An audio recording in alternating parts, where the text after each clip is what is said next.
11월 16일 화요일 NH투자증권의 모닝미팅 시작하겠습니다.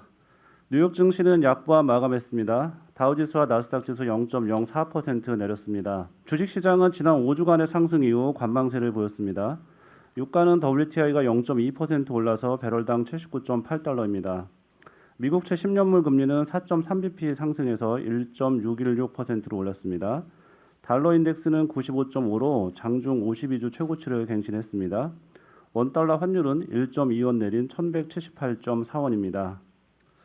네, 오늘 저희 2022년 NH 전망자료, 리서치 전망자료 발표가 좀 있고요. 이어서 산업기업 분석자료 이어서 발표드리도록 하겠습니다. 먼저 전망자료 중에서 주식시장 전망과 투자 전략부터 듣겠습니다. 김병현 연구원입니다. 경제 먼저 말씀드리겠습니다. 2022년 글로벌 성장률 4.5 예상을 하고요.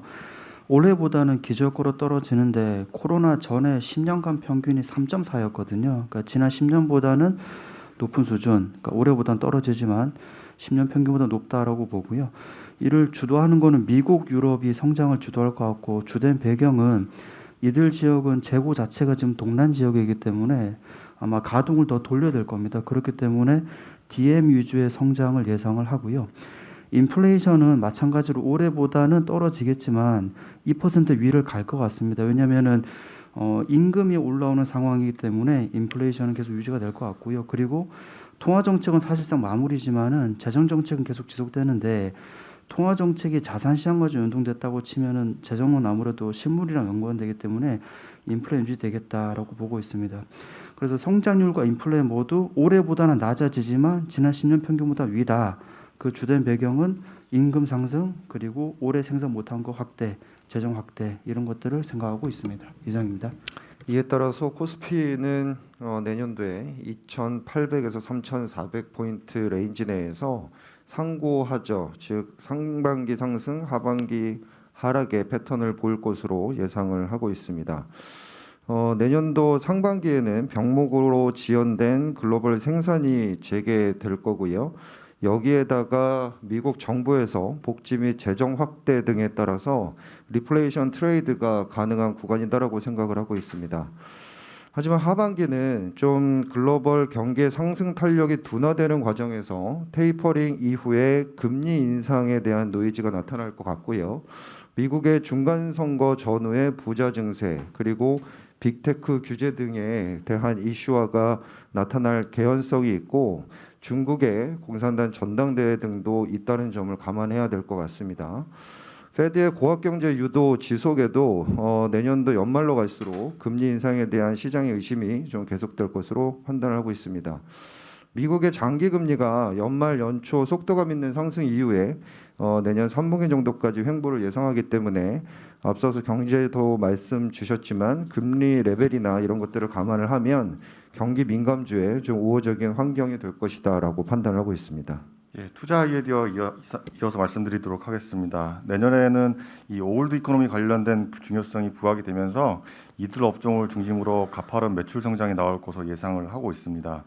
국내 시장도 마찬가지라고 생각을 하고 있고요. 다만 매출액은 늘어나더라도 이익 모멘텀은 업종별로 좀 차별화될 것으로 예상을 하고 있습니다. 저희는 4가지 꼭지로 내년도 추천 업종들을 좀 선정을 했는데요. 첫 번째는 이익 피크아웃이 어느 정도 주가에 선반영됐고 내년에도 가시성이 높은 업종. 그래서 여기서는 반도체, 자동차, 은행을 꼽았고요. 두 번째는 내년에도 리오프닝 관련된 이슈들이 계속 불거질 것으로 예상을 하고 있습니다. 이들 중에서 가시성이 높은 유통, 항공을 저희가 이제 코어로 지금 가져가고 있고요. 그리고 알파로는 지금 내년에도 매출 성장률, 영업이익 성장률이 상당히 높을 것으로 예상되는 이런 메타버스 관련주들, 엔터미디어, 인터넷 그리고 주가가 부진했음에도 실적이 괜찮았던 이 바이오들을 낙폭과대 기회주로 업종을 좀 선정을 하였습니다. 네, 자료 138페이지에 보시면은 저희의 관심 종목들이 정리가 돼 있고요. 반도체에서는 삼성전자와 SK하이닉스, 자동차에서는 현대차와 현대모비스, 은행에서 KB금융, 유통의 이마트, 항공에 대한항공, 엔터미디어의 하이브, 그리고 환경 관련주로 인선 ENT와 JC케미칼을 포함했고요. 낙폭과대 기회주 관점의 바이오에서 삼성바이오로직스와 오스코텍을 관심 종목에 편입을 했습니다. 이상입니다. 질문 좀 해도 될까요? 네, 말씀하십시오. 예, 저희가 뭐 내년을 생각하면 뭐 이 대선이 있다 보니까 이 정책 변수를 생각을 안 할 수 없을 것 같은데 저희 뭐 내년 이 정책 변수가 내년 시장에 미치는 영향은 좀 어떤 부분에 어떻게 좀 작용을 할 수 있을지 생각을 하시는지요? 정책이 상당히 많이 있습니다. 얼마 전에 1조 달러의 전통 SOC 투자가 통과가 됐고요. 그리고 12월 말까지 예정된 복지 및 그린 SOC 1.75조 달러 정책이 통과될 예정에 있습니다. 그러면서 지금 테이퍼링이 이제 시행이 될 거고요. 그 이후에 바로 금리 인상을 하겠느냐라는 시장의 노이즈와 그리고 페드의 그런 스탠스에 대해서 또 차이가 많이 있기 때문에 그런 부분들이 아마 내년에 계속적으로 통화 정책 그리고 재정 정책 얘기를 들으실 것 같습니다. 여기에다가 정치권 이슈도 있는데요. 아까 말씀드렸듯이 중간 선거 그리고 중국의 전당대회 이런 것들이 아마도 정치 그리고 정책 이런 이슈들이 상당히 많이 존재할 것으로 예상을 하고 있습니다. 그 작년 이맘때쯤 보면 저기 올해 키워드로 인플레이션을 많이 언급을 했거든요. 그래서 인플레에 투자하라 뭐 이런 얘기를 많이 했는데 저희가 보는 폭넓게 보면 내년 시장의 키워드는 뭐 매크로나 시장 전반적으로 키워드는 어떤 걸로 좀 꼽을 수 있는지 좀. 앞서 경제 쪽에서도 말씀 주셨지만 내년도도 여전히 인플레이션이 될 것 같고요. 다만 올해 연말에 상당히 올랐다가 내년에는 좀 레벨은 유지되는 데 가운데 각도가 좀 주는 이런 모습이에요. 그러니까 이런 것들을 어떻게 봐야 되느냐가 사실은 업종에도 연관이 많이 되는데 과거 10년 동안 우리가 봤던 거는 1%대의 아주 이제 저물가였고 내년도 이후부터는 이게 과거 10년 평균 대비해서 레벨이 올라간 그런 모습이다라는 거죠. 올해 하반기에 보셨듯이 이렇게 급작스럽게 올라갔던 거에서 약간 각도는 줄지만 레벨은 높아져 있는 이런 상황들이고요. 막상 연말을 지나고 보니까 올해 키워드는 디커플링이었습니다. 그리고 이따가 글로벌에서도 말씀 주시겠지만 뭐 디글로벌라이제이션 이런 세계화 이런 거겠죠. 내년에도 그런 부분들은 뭐 크게 변하지 않고 이런 기조가 지속된다라고 생각하고 있습니다. 네, 이어서 글로벌 전략 발표할 텐데요. 이어서 저기 해외 주식 유망종 같이 발표 준비해 주시고요. 네, 김한, 박임금, 조현주 연구원입니다. 네. 글로벌 자산 배분 먼저 말씀을 드리겠습니다. 지난해에는 나스닥이 S&P 500 대비해서 25%포인트 아웃퍼폼을 했는데요. 올해는 S&P 500이 어제 기준으로 2%포인트 정도 앞서고 있습니다. 작년에는 자산 가격의 유동성이 굉장히 크게 작용했다면 올해는 유동성과 그리고 펀더멘탈이 같이 작용을 했고요. 여전히 AMC나 게임스탑 같은 종목의 주가가 연초 대비 10배 이상 올라 있는 상황이기 때문에 올해도 유동성의 힘은 남아 있었다. 다만 작년보다는 펀더멘탈 힘이 같이 작용을 했다고 보고 있습니다. 내년에는 이 유동성의 힘은 사라지고요. 개별 자산들의 펀더멘털에 오로지 의지해서 자산이 올라가야 되는 그런 상황이라고 보고 있고요. 앞서 이제 그 주식 전략에서 말씀드린 것처럼 지금부터는 이 올해 경기 민감 자산들의 이 움직임을 결정했던 델타 변이와 병목 현상이 정점을 지나고 완화되는 구간에 있습니다. 내년 상반기까지는 다시 한번 경기 민감 자산이 강세를 보일 거라고 생각을 하고 있고요. 채권은 올해도 부진했지만 내년으로 연간으로 봤을 때는 이렇게 좋지는 않을 거라고 보고 있습니다. 현재 이제 미국 10년물 국채 금리가 내년도 이 시점이 됐을 때 지금보다는 위에 있을 거라고 저희가 보고 있고요. 다만 이 채권 금리의 경로를 보게 되면은 연초에 고점을 형성할 거라고 보고 있기 때문에 1분기에서 2분기 중에 채권의 투자 기회는 있을 것 같다. 이렇게 판단을 하고 있습니다. 결론적으로 상반기까지는 선진국 주식 그리고 원자재 중에서 산업금속, 에너지와 같은 경기 민감 자산을 추천을 드리고요. 채권은 1분기와 2분기 중에 고점을 형성하는 시기에 일종의 뭐 트레이딩 기회가 있을 것 같다. 이렇게 정리를 할 수 있을 것 같습니다. 이상입니다. 네, 이어서 글로벌 전략 네, 글로벌 전략 말씀드리도록 하겠습니다. 일단 코로나19 사태 이후에 글로벌 공급 체인이 붕괴되면서 탈세계화의 필요성이 부각되고 있습니다. 저희는 2022년에 이런 디글로벌라이제이션이 정책으로 좀 더 핵심으로 나올 것이다라고 생각을 하고 있고요.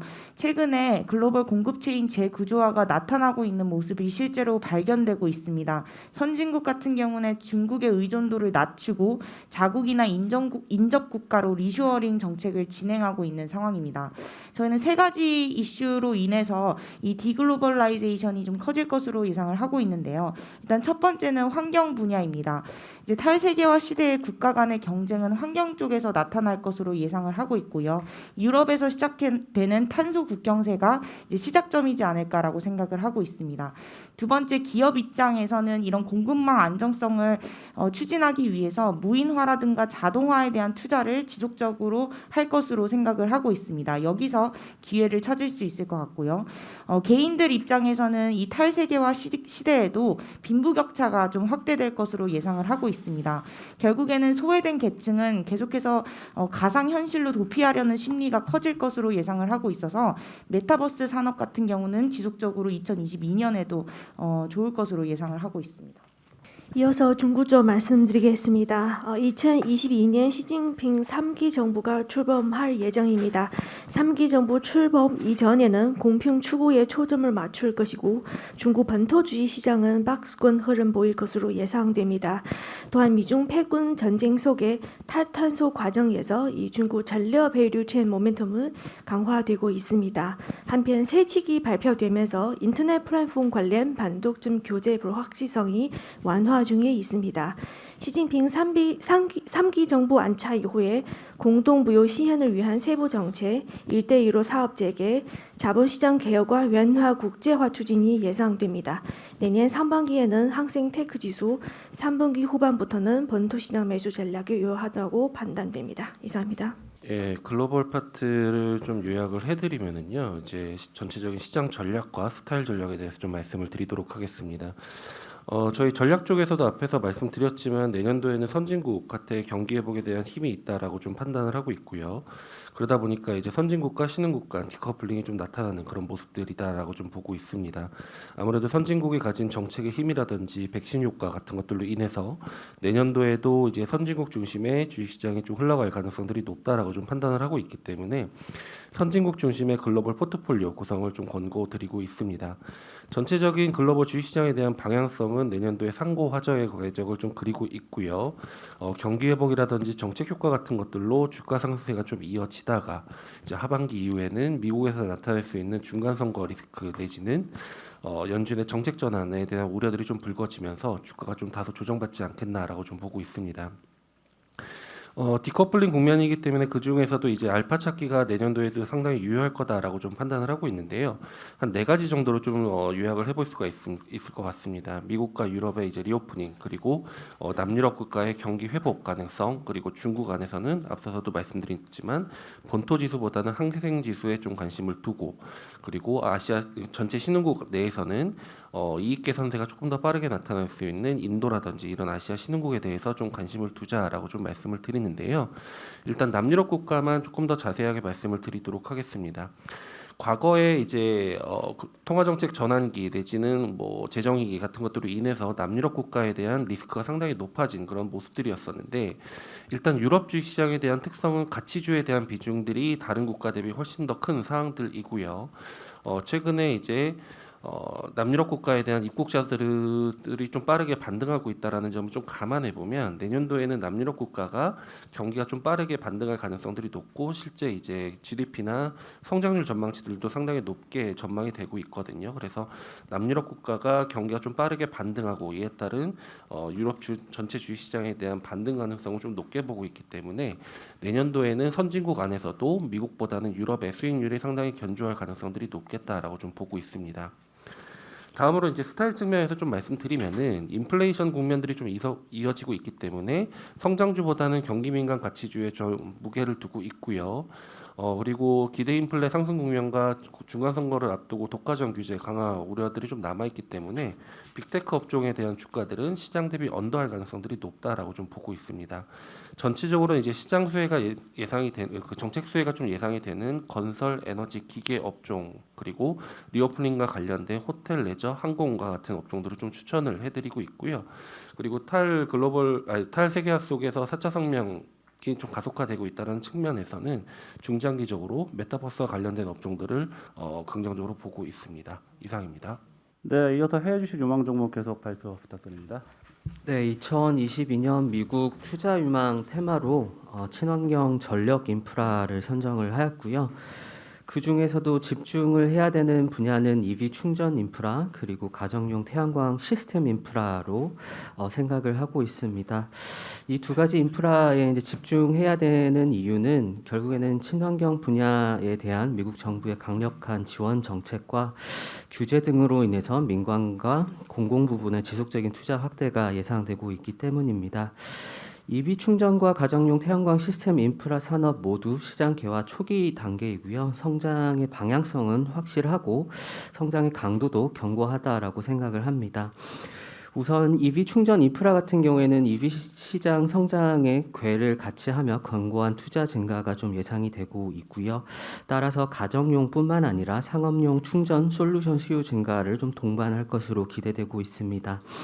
추가적으로 민간과 공공 플리트의 전기화, 그러니까 트럭과 밴과 같은 이런 딜리버리 상용차 같은 경우에도 이제 전기화가 태동하고 있는 단계인 점을 고려를 했을 때 EV 충전 인프라의 추가적인 확충이 필요하다라고 판단이 됩니다. 두 번째 주목하고 있는 친환경 전력 인프라는 가정용 태양광 시스템 인프라이고요. 지금 현재 시장 침투율은 3.5%에 불과하고 앞으로 구조적인 성장이 가능할 것으로 예상을 합니다. 산업 환경 측면에서 봤을 때 지금 현재 미국 내 가정용 전기 요금이 꾸준하게 상승을 하고 있고 이 친환경 태양광 발전에 대한 이 우호적인 정책 환경이 지속이 되고 있습니다. 추가적으로 지금 현재 자연재해에 따른 대규모 정전 사태가 꾸준하게 좀 증가하고 있는 그런 모습들을 좀 고려를 했을 때 이 가정용 태양광 시스템 설치 수요는 꾸준하게 증가할 전망입니다. 여기서 좀 주목할 만한 기업들은 각각 차지포인트, 선런이라고 생각을 하고 있고요. 두 개 기업 모두 시장 선점 효과를 누리고 있고 당분간은 주도권을 유지할 것으로 전망이 됩니다. 네, 두 번째 저희 NFT를 좀 주제로 선정을 해봤습니다. 저희는 이제 간단한 유행에서 멈출 게 아니라 저희 삶을 근본적으로도 바꿀 수 있는 좀 넥스트 빅 띵이라고 좀 생각을 하고 있고요. 디지털 원본을 증명하고 희소성을 부여를 해서 이런 주로 이제 예술 시장에서 좀 크게 성장을 했지만 이제 소유권이 거래될 수 있는 다양한 분야로 영향력이 좀 확장 중입니다. 특히 이제 플랫폼이나 컨텐츠 쪽 산업에서 파급력이 좀 더 클 거라고 보고 있고 특히 메타버스 안에서는 또 이렇게 유저의 사유재산을 증명해 줄 수 있는 경제 활동의 도구로서 쓸 거라고 전망을 하고 있습니다. 예전에는 이제 플랫폼이 먼저 만들어지고 사용자 컨텐츠가 그 안에 종속되는 형태라고 했다라고 하면 이제는 플랫폼이 약간 후행하는 시대가 올 수도 있다. 그래서 따라서 플랫폼 사업자의 지위가 예전보다는 상대적으로 약화될 수도 있고 컨텐츠 제공업체 협상력이나 주도권이 상대적으로 좀 올라갈 수 있다라는 의미고요. 주식시장 관점에서는 이 오픈 생태계 전략을 갖고 있는 플랫폼 업체 그리고 글로벌 IP 보유하고 있는 업체 그다음에 가상화폐 거래소와 연동성을 갖고 있는 업체에 좀 주목을 해야 된다. 그래서 저희는 플랫폼 업체 중에서 메타를 가장 좋게 보고 있고 코인베이스, 유니티 이렇게 추천을 좀 드리고 있습니다. 이상입니다. 예, 중국 부분에서는 이제 Please Stop Everyone Will Die는 다이의 제목에 대해서 이제 자료를 작성했고요. 이 대사 같은 경우는 오징어 게임에서 오일남의 대사로 저희가 알고 있습니다. 이 대사가 결국은 중국 정부의 반독점 규제 강화 가운데 중국 인터넷 플랫폼 산업이 처한 상황을 잘 묘사하고 있다고 생각하고 있고요. 2020년 11월 N2그룹의 IPO 중단과 함께 인터넷 플랫폼 산업에 대한 중국 정부의 반독점 규제 강화가 본격적으로 시작하였습니다. 결과였고 이후 다양한 분야에서 추진 중입니다. 그러나 지난 10월 중국 감독 당국이 메이투안에 예상치를 하회하는 과징금을 부과했다는 발표와 마인의 해외 출국 등과 같은 소식이 전해지며 중국 정부의 스탠스 변화가 감지되었는데요. 여기에 지난 11월 11일 6중 전회에서 세 번째 역사 결의가 채택되며 제20차 당대회가 개최되는 내년 10월보다 이른 올 11월에 시진핑 주석의 세 번째 연임이 사실상 확정된 것으로 볼 수 있고 당내 정치 권력 강화가 목적이 조기 달성됨에 따라 방독전 관련 규제 세칙들과 조사 결과가 순차적으로 발표될 것으로 보고 있습니다. 이에 따라 중국 인터넷 플랫폼 기업의 가장 큰 리스크였던 반독점 관련 규제 불확실성은 점진적으로 해소될 것으로 보고 있고요. 여기에다가 주력 사업의 견조한 성장과 차세대 성장 동력 확보, 그리고 2022년 실적 회복 및 밸류에이션 매력까지 감안하면 이제는 중국 인터넷 플랫폼 종목들을 매수해야 할 시점이라고 생각하고 있습니다. 중국 인터넷 플랫폼 기업 중에 알리바바, 텐센트, 메이투안을 추천하고 있으며 이들 기업의 편입 비중이 높은 아이시얼스 항생테크 ETF, 타이거 차이나 항생테크 ETF, 크랜시얼스 CSI 인터넷 ETF 등에 대해 관심을 가질 것을 권고합니다. 네, 이어서 말씀드리겠습니다. 알고 계신 대로 미국과 유럽 등 선진국들은 탄소 중립 달성 목표를 2050년으로 제시했고, 중국은 2060년으로 제시했습니다. 얼핏 보면 중국에게 주어진 시간이 더 길어 보일 수도 있겠습니다만 유럽과 미국 등 선진국들은 탄소 배출 정점에서 탄소 중립 달성까지 각각 63년, 43년 소요될 것으로 예상되지만 중국에게 주어진 시간은 30년뿐입니다. 보다 짧은 시간 내에 더 많은 양의 탄소 배출을 줄여야 한 중국은 올해 탄소 중립 달성을 위한 구체적인 계획을 발표했음에도 불구하고 그 성과는 저조했으며 오히려 최악의 전력난에 직면했습니다. 경제 성장을 위한 에너지 공급 확보와 탈탄소 목표 달성을 위해 중국은 내년부터 본격적인 전력 투자에 나설 것으로 전망됩니다. 이에 따른 밸류체인 전반의 수혜가 기대되는데요. 그중에서도 특히 신재생 에너지 발전 기업들에 주목할 필요가 있다라고 생각하고 있고요. 관련 기업으로는 영원전력과 양광전원 등을 추천드리고 있습니다. 이상입니다. 네, 저희 지금 2022년 리서치 전망 자료 발표하고 있고요. 지금 자산 배분과 국내 주식, 글로벌 전략까지 들어봤습니다. 이어서 산업 전망 자료 듣겠습니다. 먼저 미디어 엔터부터 듣겠습니다. 이화정 연구원입니다. 네, 미디어 엔터 2022년 전망 말씀드리겠습니다. 2021년 같은 경우에는 K-팝과 K-드라마 모두 글로벌 주류 문화로의 편입이 확인이 되었고요. 2022년 같은 경우에도 같은 흐름 지속될 것으로 보고 있습니다. 특히 2022년에 좀 눈여겨보실 점은 NFT와 메타버스향 신사업이 시작된다는 점인데요. 특히 K-팝의 경우부터 NFT 사업이 본격화될 것으로 보고 있습니다.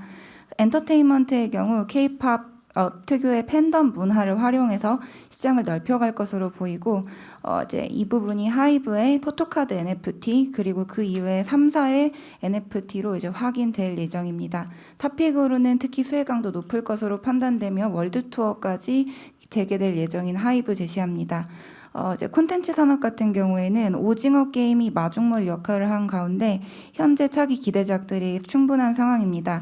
넷플릭스뿐 아니라 디즈니까지 들어왔기 때문에 더욱 많은 K 콘텐츠들이 글로벌로 공개될 예정이고요. 시장의 콘텐츠 수요가 늘고 있는 만큼 판매량, Q 그리고 판가, P 양쪽의 확대가 예상됩니다. 탑픽으로는 특히 라인업 풍부한 J 콘텐츠들이 제시하겠습니다. 이상입니다.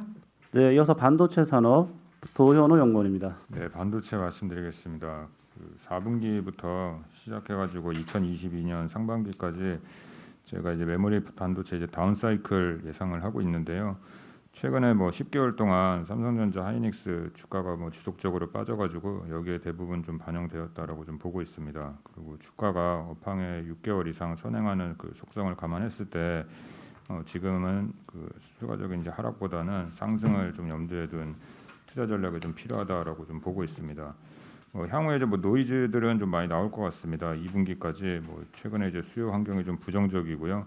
코로나 PC 뭐 반사수에 받았던 PC 수요도 최근에 꺾이고 있고 데이터 센터도 좀 가동률이 좀 많이 낮아져가지고 투자가 줄어들고 있습니다. 그래서 뭐 4분기부터 시작해서 1분기, 2분기 계속 이제 실적 리스크는 있어 보이고 실적의 좀 기속적인 감소도 뭐 불가피해 보입니다. 근데 뭐 그럼에도 좀 불구하고 저희가 삼성전자, 하이닉스 뭐 좋게 보는 이유는 이 회사들이 최근에 2022년도에 이런 수요 상황에 맞춰가지고 디램 투자를 좀 보수적으로 집행하겠다 이렇게 얘기를 했고요. 투자가 뭐 줄어든다라고 하면 이거는 뭐 한 9개월 정도 지연돼서 수급에 반영이 되기 때문에 2022년 3분기부터는 수급이 좀 개선될 수 있지 않을까 그렇게 생각하고 있습니다. 삼성전자, 하이닉스 둘 다 좋다라고 생각하고 있고요. 반도체 장비 관련 업체들도 보통 삼성전자랑 하이닉스랑 주가가 이제 같이 가거든요. 그래서 장비 업체들도 저희는 추천드리고 있습니다. 이상입니다. 네, 자동차 산업 발표하겠습니다. 조수홍 연구원입니다. 네, 자동차 말씀드리겠습니다. 2021년에 가장 큰 생산 차질 요인이었던 반도체 수급 이슈나 물류 문제들은 뭐 시간이 좀 걸리더라도 궁극적으로 해결될 수 있는 문제라고 보고 있기 때문에 지금 중요한 부분은 이제 글로벌 자동차 수요 기반이 굉장히 견조하다는 점, 그리고 재고가 역사적으로 최저 수준으로 떨어졌다라는 점이고요. 지금 글로벌 생산이 9월 달에 저점을 확인한 걸로 보이고 있기 때문에 이제 10월, 11월 내년으로 가면서 이제 생산이 좋아지는 과정에서 실적은 좋아질 거라고 보고 있습니다. 그 전체적인 글로벌 자동차 산업은 앞으로 좀 재편이 있을 거로 보고 있는데요. 이제 소수의 상위 메이커들 그리고 신규 플레이어들 이렇게 아마 구분이 될 거라고 보고 있고 그 부분에서 이제 장기 리빙 메이커 그룹에 대한 밸류에이션도 올라갈 거라고 보고 있는데 지금 장기 리딩 메이커에 해당될 수 있는 그룹군들이 뭐 도요타나 GM, 포드, 뭐 폭스바겐, 현대차 그룹 같은 대형 플랫폼 기업들이 될 거라고 보고 있어서 그런 부분들이 이제 장기 밸류에이션에 반영될 거다라고 보고 있고요. 이제 생산이 정상화되면서 진행되는 Q 사이클에서는 사업 구조상 부품 회사들 사업 민감도가 더 높기 때문에 이제 부품 사업들의 부품 회사들의 실적 스윙에 대한 기대가 주가 측면에서는 좀 기대 요인이고요. 그래서 현대모비스, 현대위아에 대한 관심 추천드리고 현대기아도 좋은데 다 좋은데요. 지금 스포티지나 EV6 글로벌 런칭 효과가 나타나는 기아가 판매 모멘텀이 조금 더 양호할 걸로 예상하고 있습니다. 네, 이어서 은행 산업 발표하겠습니다. 정준섭 연구원입니다. 예, 내년에 은행 산업에서 먼저 NIM 좋아질 것 같습니다. 지금 올해 기준금리를 8월에 한번 올렸고 11월에도 인상이 유력시되는데 그 두 번의 효과 반영하면은 내년에 NIM은 한 5bp 정도 개선 예상되고요.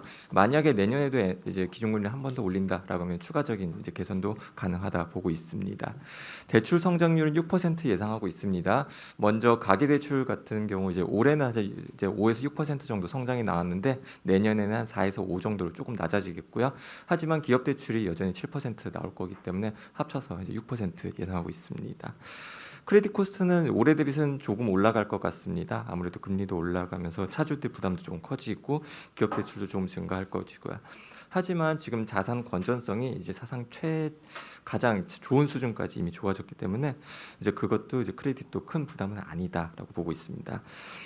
올해도 이제 금융지주들 사상 최대 이익 예상이 되는데요. 내년은 올해보다도 이제 지배순이익 기준으로 4.1% 더 증가할 것으로 보고 있습니다. 어떤 은행주를 사더라도 사실 지금은 다 편안한 상황이다라고 보고 있고요. 탑픽은 지속적으로 KB금융 말씀드리겠습니다.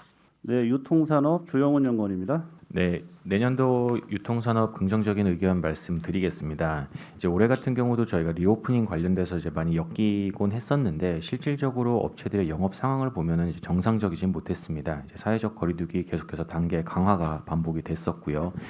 예를 들어 백화점 같은 경우에도 한 달에 평균 7개 점포들이 이제 방역 등의 이유로 인해서 문을 닫으면서 이제 실제로는 영업이 정상화되지 못했습니다. 이런 부분들 이제 위드 코로나 시행과 함께 백신 접종률이 올라가면서 내년도에는 좀 정상적인 영업을 기대할 수 있지 않을까라고 보고 있고 저희 합산 커버리지 이제 추정치 기준으로 보면은 영업이익 40% 정도 증가할 것으로 추정이 되고 있습니다. 시장 평균 좀 상회하면서 좀 좋은 모습 기대할 수 있지 않을까라고 바라보고 있습니다. 그래서 리오프닝 관련돼서는 이제 연초에 이제 백화점 흐름 긍정적으로 보고 있고요. 추가적으로 말씀드리고 싶은 부분은 내년도에 SS닷컴이나 마켓컬리 등 저희 이제 비상장 이커머스 업체들이 일제히 좀 상장을 준비하고 있습니다. 이와 관련된 모멘텀들도 예상되고 있기 때문에 투자 유망 종목으로 이마트 말씀드리겠습니다. 네, 이어서 운송산업 발표하겠습니다. 정현승 연구원입니다. 네, 항공을 중심적으로 말씀드리겠습니다. 2022년은 2019년 대비 수요가 대략 45% 정도 회복될 거로 보고 있고요. 분기별로는 1분기 24%에서 4분기 60%대까지 회복될 거로 보고 있습니다. 2023년은 90%까지는 회복될 거로 보고 있습니다. 수요 회복의 키는 입국과 격리 기간 정책이 변화 시에 나타나고 잠재 수요는 충분하다고 보고 있습니다. 국내 항공사들의 항공기는 대략 2019년 대비 10% 이상 감소했기 때문에 2019년 대비 수요가 80% 정도까지만 회복이 되면 국내 항공시장은 수급이 매우 타이트해질 것으로 보고 있습니다. 장기적으로 항공시장은 2023년까지 수요가 초과 수요 시장으로 변화될 것으로 보고 있고 그 과정에서 운임이 상승할 것으로 보고 있습니다. 대한항공을 가장 최선호주로 말씀을 드리고요. 두 번째로는 해운은 간단하게 말씀을 드리면 2021년부터 1분기부터 적체가 완화될 것으로 보고 있기 때문에 연내 운임 하락 우려가 클 것이다라고 보고 있어서 전반적으로 뉴트럴한 관점으로 보고 있습니다. 이상입니다. 네, 이어서 인터넷 게임 산업입니다. 안재민 연구원입니다. 네, 인터넷 게임 산업 말씀드리겠습니다. 저희 지금 연간 전망 잘 들어보시면요. 기본적으로 키워드들이 몇 가지가 있는데 메타버스, NFT, 컨텐츠, 플랫폼 이런 내용들입니다. 이 모든 것들을 하고 있는 게 지금 보시면은 저희 업종이고요. 거기에다가 인플레까지 이제 더해지면 관련되어 있는 저희 쪽의 실적들도 여전히 매력적이다라고 판단하고 있습니다. 여러 가지 이제 규제들도 있었지만 2022년도에도 인터넷 업체들은 실적 성장이 워낙 뛰어나게 나타날 예정이 있습니다. 그래서 산업의 이슈들뿐만 아니라 실적 성장도 가장 매력적이기 때문에 여전히 네이버 카카오 선호한다 말씀드리고요. 둘 중에서는 카카오를 탑픽으로 추천을 드리는데 아무래도 이제 실적 성장의 성장률이 조금 더 두드러지고 이제 자회사들의 상장 모멘텀이나 이런 것들도 지속된다는 점에서 강조드리고 있습니다. 최근에 NFT 때문에 이제 게임주들의 변동성이 많이 커지고 있는데요. 이게 두고 보시면 메타버스도 그랬지만 이게 지난 몇 년 전부터 이슈들이 나왔고 이게 단기간에 꺾일 내용들이 아닙니다. 그래서 내년도에 또 계속 이 NFT 관련된 이제 이슈들이 지속될 거고 이 NFT와 연관돼서 이제 게임들이 본격적으로 내년 또 한 중반부터 출시가 될 텐데 이런 부분들이 또 이제 게임주의 릴레이팅 이슈가 되지 않을까 이렇게 판단하고 있습니다. 카카오 게임즈랑 크래프톤 탑픽으로 말씀드리도록 하겠습니다. 이상입니다. 네, 그리고 NH 미드스몰캡 전망 자료입니다. 손세훈 연구원입니다. 네, 미드스몰캡 말씀드리겠습니다. 미드스몰캡의 내년의 주제는 이제 환경으로 결정을 했습니다. 일단은 환경 같은 경우는 다들 가야 될 길이라는 건 아실 것 같고요. 일단은 한국 정부에서는 2050년까지 탄소 배출 절감을 제로로 하는 시나리오를 내세웠습니다. 그리고 중간 목표로 2030년까지 온실가스 배출량을 2018년 대비 40% 이상 절감하는 목표를 내세웠고요.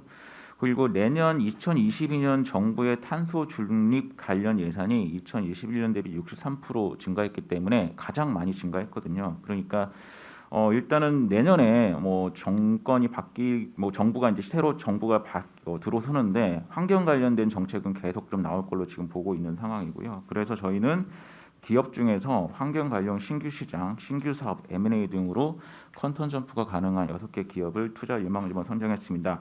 일단 폐기물 관련해서는 내년에 수도권 매립지 단가가 내년 1월부터 48% 인상이 됩니다. 그래서 폐기물 산업 좋아질 걸로 예상이 돼서 인선 ENT, YN텍 두 종목 추천드리고요. 그리고 대기 쪽 관련해서는 JC케미칼 추천드리는데 JC케미칼 같은 경우는 내년부터 선박에도 바이오 디젤 연료가 이제 적용될 것으로 지금 보고 있고 항공기 연료에도 바이오 디젤이 적용될 것으로 보고 있습니다. 그리고 정부가 2030년까지 바이오 디젤 비율을 5%에서 8%로 높이는 목표를 가지고 있기 때문에 그런 거에 수혜가 될 것 같고 E&D 같은 경우는 2차 전지 전구체 개발을 하고 있고요. 내년부터는 유미코아 쪽으로 공급 가능할 것으로 보고 있기 때문에 그런 면에서는 긍정적으로 보고 있습니다. 그리고 GST 같은 경우는 이제 반도체라든가 이런 산업용에 대한 스크러버 장비를 유해가스 처리 장비를 하고 있는데 반도체 설비 증가 이런 것들 그리고 국내뿐만 아니라 해외 반도체 업체들까지도 확대가 고객 다변화가 된다는 점에서 긍정적으로 보고 있습니다. 그리고 마지막으로 수처리 관련 기업으로 저는 이온코퍼레이션 추천드립니다. 국내에서 유일하게 수처리 관련 기업으로 상장이 된 업체이기 때문에 이온코퍼레이션에 대해서도 주목을 해볼 필요가 있다라고 해서 6종목 같이 추천드리도록 하겠습니다. 이상입니다. 예, 이렇게 미드 스몰캡까지 저희 NH 리서치 2022년 전망 자료 발표를 드렸는데 오늘은 투자 전략 부분하고 산업 전망 일부 말씀을 드렸고요. 내일과 모레 금요일까지 나머지 산업 전망 자료하고 FICC 자료까지 발표가 되니까 계속해서 관심 부탁드리겠습니다. 네, 이어서 크레딧 전략 자료는 자료 대체할 테니까 자료 참고해 주시고요. 그다음에 산업기업 분석 오늘 리포트 발표하겠습니다. 먼저 의료기기 산업은 이것도 자료 참고 부탁드리고 테스 발표하겠습니다. 목표 주가 상향 리포트입니다. 도현호 연구원입니다. 예, 테스 말씀드리겠습니다. 아까 그 말씀드렸듯이 그 반도체 장비 업체들도 저희가 반도체와 같이 이제 좋게 보고 있는데요. 지난번에 파크 시스템즈랑 이제 한미 반도체 추천드렸고 테스는 그저께 이제 실적이 나왔습니다. 저희가 그 투자 의견을 기존에 이제 홀드를 한 1년 정도 유지를 하고 있었는데 지금 시점에서 이제 바이로 이제 상향하고요. 목표 주가는 31,000원에서 35,000원으로 상향했습니다. 상향 근거는 2022년 이후에 이익 추정치를 올렸습니다. 뭐 반도체와 마찬가지로 이 장비 업종도 4분기부터 실적이 많이 둔화됩니다. 발주도 줄어들고요. 삼성전자, 하이닉스가 이제 투자 줄인다라고 했으니까 4분기부터 발주 둔화돼서 저희는 내년 2분기까지는 발주가 상당히 좀 안 나오지 않을까 그렇게 생각을 하고 있습니다. 그래서 실적은 좀 별로일 것 같고요. 4분기부터 그럼에도 불구하고 이제 목표 주가랑 투자 의견을 이제 올린 이유는 반도체 장비 업종도 역시 반도체처럼 주가가 한 6개월에서 9개월 정도 선행해서 움직이기 때문에 그렇다라고 좀 보고 있습니다. 삼성전자, 하이닉스가 내년 3분기에 업황 돌아서는 거 이제 확인을 하면 그때부터 이제 투자를 이제 많이 할 것 같고요. 그러면 뭐 테스 같은 반도체 장비 업체들도 내년 3분기부터는 실적이 좀 개선된다라고 생각을 하고 있습니다. 그리고 주가는 빠르게 반영되기 때문에 현 시점부터 뭐 좋게 보는 게 좋지 않을까 그렇게 좀 보고 있습니다. 그리고 테스가 최근에 이제 파운드리랑 그 GP라는 장비를 지금 개발을 하고 있는데 이게 시장에서 좀 많이 기대하는 겁니다. 테스가 이제 주로 이제 낸드 쪽에 그 포션이 많고요. 파운드리 쪽에는 이제 포션이 없는데 파운드리형 장비를 지금 개발하고 있고 저희가 생각했을 때는 내년도에 삼성전자 향으로 이거 들어가지 않을까 그렇게 보고 있습니다. 이상입니다. 네, 이어서 두산하고 질문 있으신가요? 예. 저희 뭐 한미 반도체 파크 시스템 뭐 강조하면서 주가도 잘 가고 있는 상황인데 그 이제 이쪽 말고 또 이제 뭐 메모리 쪽이나 이쪽에서 좀 저희가 주목해봐야 될 뭐 다른 종목들이 있다면 좀 소개 좀 부탁드리겠습니다. 일단 메모리 장비 업체들 중에서 시장에서 제일 잘 알려진 게 이제 테스랑 이제 원익 IPS고요. 뭐 그런 회사들 위주로 좀 보시면 되지 않을까 그렇게 보고 있습니다. 네, 이어서 두산 목표 주가 상향 리포트하고 LS 같이 발표하겠습니다. 김동영 연구원입니다. 예, 두산 먼저 말씀드리겠습니다. 매수 의견에 15만 5천 원으로 목표 주가 상향 조정을 했고요. 이제 뭐 그룹의 유동성은 더 이상 이슈가 아닌 것 같습니다. 3조 원의 금융 지원 중에서 3분기 중 추가로 4,500억 이제 돈을 갚았고요. 지금 2.1조 원을 토탈 상환을 해서 이제 1조 원 밑으로 이제 줄어들게 됐고요.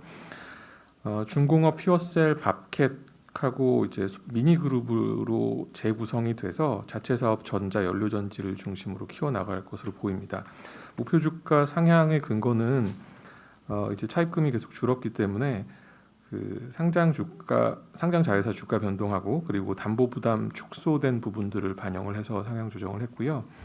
3분기 실적은 그냥 평이했는데 전자 쪽은 매출은 계속 성장을 했는데 마찬가지로 뭐 물류난이나 원자재 가격 상승 영향을 받았고요. 연료전지 쪽은 이제 분기별 실적 격차가 크기 때문에 3분기보다는 4분기 매출 집중화가 되면서 실적 개선이 될 걸로 보고 있습니다. 다음 LS이고요. 매수 투자 의견 93,000원 목표 주가 유지를 합니다. 영업이익 1,500억 정도 나왔고요. 저희 추정치에는 부합하고 돈 가격이 3분기에 상승세가 둔화가 됐음에도 환율이 살짝 오르면서 일부 상쇄를 했고요. 무엇보다 전선의 해적 케이블과 초고압 전선 실적 모멘텀은 계속 좋은 상황입니다.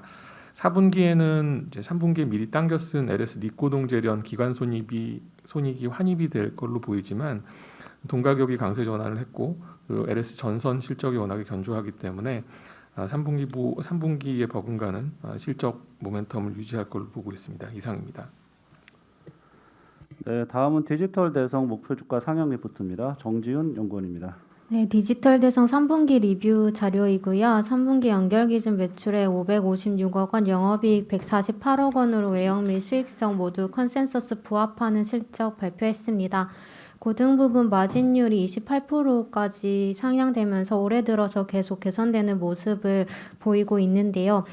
일단 강남대성 기숙학원 합병에 따른 증액과 이러닝 사업 후의 판관 비율 축소 외에도 저희 종속회사 중에서 국어 교재와 수능 모의고사를 제작 및 판매하는 회사가 있는데요. 이 이감의 매출과 이익이 큰 폭으로 성장해서 마진율 상승에 기여했다고 그렇게 보시면 될 것 같습니다. 초등 등 부문은 한우리가 내년 1분기 내로는 온라인 독서 플랫폼을 출시할 예정이라서 내년에 외형 성장이 좀 더 본격화될 것으로 보고 있고요.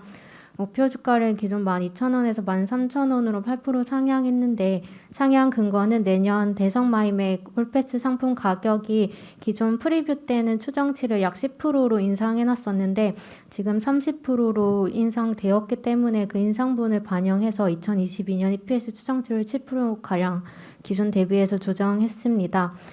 올해 한우리랑 강남대성 기숙학원 합병 효과로 최대 이익이 예상되기 때문에 배당금도 주당 배당금 400원 정도로 예상하고 있고요. 배당 성향 40%로 교육업종 내에서 배당 매력도 유지되고 있습니다. 따라서 올해 배당과 내년 가격 30% 인상에 따른 실적 또한 기대된다고 말씀드리겠습니다. 이상입니다. 네, 이어서 농심, 풀무원, 삼양식품 같이 발표하겠습니다. 조미진 연구원입니다. 네, 농심 3분기 매출액 3% 증가, 그리고 영업이익은 0.7% 감소하며 컨센서스 대비 15% 상회하는 실적 보였습니다. 국내는 가격 인상 효과와 신제품 출시로 영업일수 감소에도 불구하고 실적이 예상보다 좋았고 또 해외는 제품과 채널 확대 효과가 좀 두드러지게 나타났습니다. 말씀드린 국내 해외 실적은 4분기부터 좀 더 본격화돼서 내년에는 전반적인 실적 개선을 기대해봐도 될 거라고 보고 있습니다. 풀무원 말씀드리겠습니다. 영업이익 195억 원으로 컨센서스 13% 상회했고요. 미국 적자가 좀 컸으나 급식 적자 해소가 이익 개선의 주요 요인으로 작용했습니다. 위드 코로나 가면서 이제 외식과 급식 쪽 적자 해소는 계속 이어질 것으로 보고 있고요. 해외 현지 캐파 증설 지금 계속 진행 중에 있어서 이런 해상운임비나 인건비 등의 비용 증가세는 2022년 점진적으로 축소될 것으로 보고 있습니다. 삼양식품 말씀드릴게요. 환율과 역기적 그리고 해상운임비 등 때문에 계속 부정적 실적 이어져 왔는데요. 이 모든 안 좋은 부분들이 계속해서 소멸되고 있어 삼양식품도 점진적으로 실적 개선 기대하고 있습니다. 이상입니다. 이어서 DNC 미디어 백준기 연구원입니다. 네, DNC 미디어 실적은 잘 나왔고요. 자료를 쓴 거는 실적 얘기를 하려고 쓴 건 아니고 최근에 NFT 관련해서 웹툰에 대해서는 상당히 좀 관심도가 이제 좀 떨어져 있는 저평가돼 있다라고 판단했기 때문에 이제 자료를 썼습니다. 이제 두 가지 포인트로 보고 있는데요.